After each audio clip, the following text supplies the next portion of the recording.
In this example, we'll divide w with z. So that will be a plus bi divided by c plus di. Now, it might look a little bit complicated, but actually what you need to do in order to simplify this fraction is to multiply the numerator and the denominator by the conjugate of the denominator.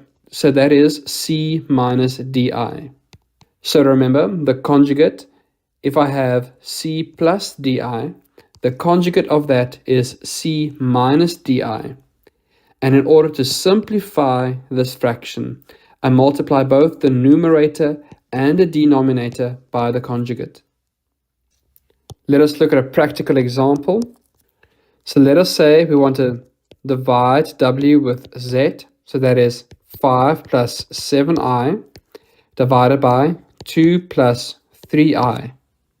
And in order to simplify, I take the conjugate and I multiply both the numerator and denominator by the conjugate of the denominator. So that is 2 minus 3i.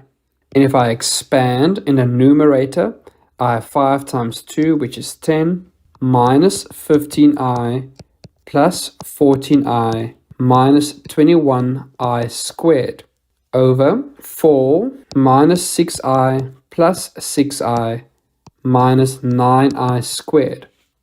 And remember that I squared is equals to negative 1. So when I simplify, I have 10 minus I minus 21 times negative 1 over 4 minus 9 times negative 1, where the 6 i's will cancel one another out. And simplifying further, I have 31 minus I over 13. And that is how we divide complex numbers with each other.